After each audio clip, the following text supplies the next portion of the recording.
Trying to figure out when kids develop character is an interesting, in a way, challenge, but it's also a very easy answer. We know that from the day children are born, they're actually learning from their parents, because from a caring, responsive adult, children learn what they know about the world starting from day one. So again, never too early to think about what kids are learning about the world around them and about the things that we consider to be good character in future years.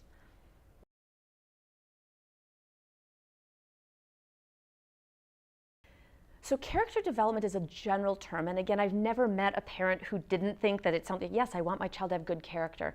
But what we're really talking about are really core things to being able to interact with people and with the world, like honesty and compassion and fairness and generosity and things that we all care about. So why is it important? Because it's how we interact with each other and with the world, and especially in a world that's really gotten to be sort of, people would say somewhat self or selfie centered and very technology driven. The concerns are there that we actually are becoming less connected to each other rather than more, and these skills, the kind of character and social emotional skills, become even more important in that setting.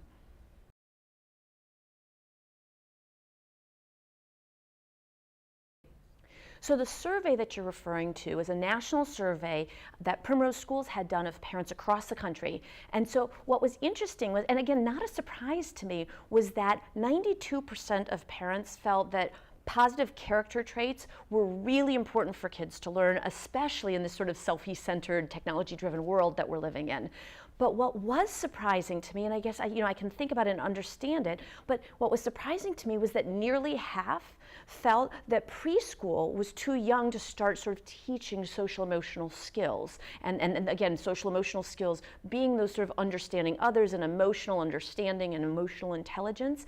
And that's striking to me because as a pediatrician, as a parent of 3 children, and also the former 10-year owner of an educational child care center, because I owned a Primrose school for nearly 10 years, the opportunity is immense in the first 5 years to really sort of intentionally make sure that we focus, both as parents and as early educators, on helping children, not just in their school readiness sort of academic skills, but focusing as much on who they become on this sort of character side as what they actually know from a factual standpoint.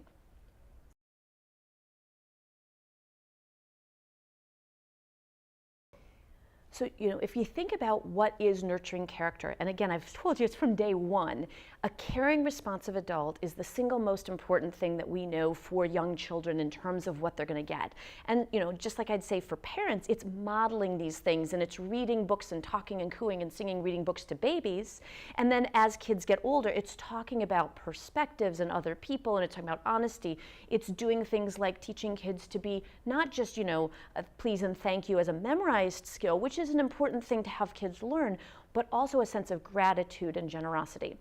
When you carry that over into the early education setting, what you really want to think of is who's going to be your partner in that mission. So you want to look first and foremost for a care setting where it's a nurturing environment, right? Because if it's not a nurturing environment, we know that babies' brains are socially gated. It has to be a nurturing, caring environment.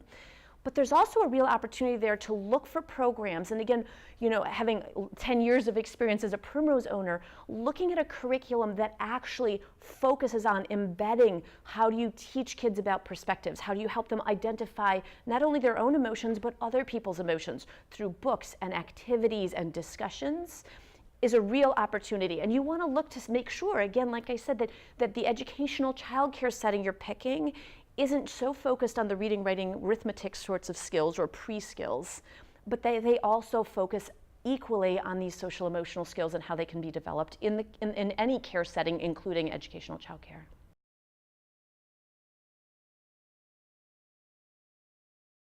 It's really the sorts of things I've been talking about, which are the, talking, cooing, singing, reading books to babies, I think is going to take on a hugely new level of importance to people. People love doing that with babies. I've written a book on newborns. I write children's books. People do that, but I don't know that parents understand that they're actually wiring a baby's brain for some of those important skills at the foundational level when they do it. So again, it's not that parents have to change those activities, but understand how important they are. And then as they get older, parents can take kids and do things, whether it's caring about, nature, it's caring about pets, it's caring for people other than themselves, understanding other people, doing things. One of my favorite activities, and again, I just tell you this in the childcare setting, When I owned my center, we did a caring and giving event where it was a canned food drive, and every Primrose across the country, there's over 300 of them now, are doing this event where very young children are doing chores, so they get the feeling of how do you earn, right, what you're doing, and then they bring in their money and they talk about what other people need and what kids need for healthy food, and then they go on a field trip and they take, go to the grocery store. It was one of my favorite activities because it was this comprehensive, children feel it, live it, and they also get that sense of reward and happiness that we all hear about from actually doing things for others. The thing is, when you ask me what parents can do, well, parents can do that as well, but what I find today is, and again, there's millions of children in childcare today, parents wish they had time to do that, but I know that myself, as a physician, my husband's a surgeon, we had because we had 3 kids in 3.5 years. I actually felt guilty for not doing those things, not being able to take my kids out and do them. And when you find a partner that can help you with that, that's really important. So whether parents do it themselves or they find partners in the caregivers they choose for their children, focusing on those skills and making sure that those messages and those concepts are getting blended into a child's sort of education, I think will make the world a better place.